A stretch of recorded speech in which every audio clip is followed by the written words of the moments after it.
This portion of SportsCar Revolution is brought to you by Hankook Tires. Around the track and on the street, Hankook is pure driving emotion. Back in Daytona Beach here at BSI Racing, this is when it starts to get fun. We're making more horsepower and a lot more noise. We're going to install the spec parts from Mazda, including the intake, the exhaust, and the header. Then we get to take it to the dyno and see what kind of power we're making. Today's internal combustion engine, and indeed yesterday's, is just a series of controlled explosions.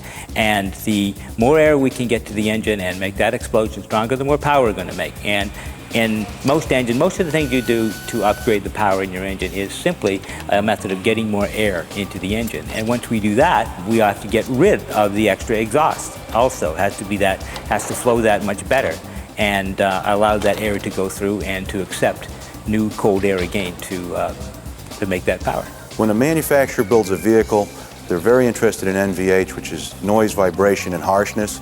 They want to keep the car quiet. We want it to go fast. Enthusiasts and racers like us, we like that intake noise. The stock intake obviously is there to take cool air in behind the front bumper, and it's a little bit hard to get at. And the new system, or the racing system that we've installed, uses a K&N type filter that will be way out in the airflow. So I think that it's going to get the engine a fair bit more air and cooler air. So I think it's going to add productively, I would think, 5 or 7 horsepower to the engine. This morning we received our exhaust system and header from Mazda Motorsports, and Emmett sat down to do the installation. First we put the car up on the lift, removed the cross members front and rear, then started by removing the back of the exhaust system, muffler, lead pipe, all the way up to the stock manifold. Set the car back down on the ground, removed all the shielding around the stock manifold, and then removed the stock manifold, also saving both of the O2 sensors that are in the stock manifold. We then did the reverse procedure by starting by installing the header to the cylinder head, installing the O2 sensor. One O2 sensor is remaining, the other one is being removed. From there we went, lifted the car back up, installed the mid pipe, and then installed the rest of the tailpipe section with the muffler. We also at that time installed our new airbox and cold air system.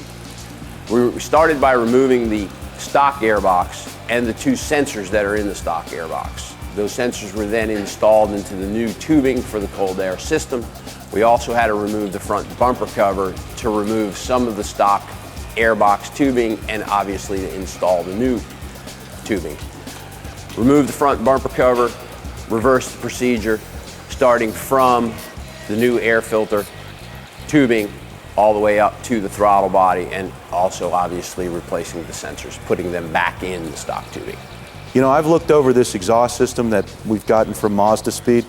This is not street stuff. This is a real race exhaust system. It has no catalytic converter, 1 small muffler. It's beautifully made, but this is not something you can legally use on the street. Every time I've ever dynoed one of these, it makes 5 to 10 horsepower. They really do work.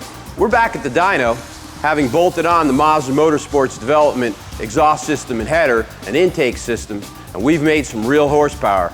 We're racers, we're not going to tell you how much. Check out the website to find out, but we're ready to go racing. When we come back, it's all about how to keep yourself planted in the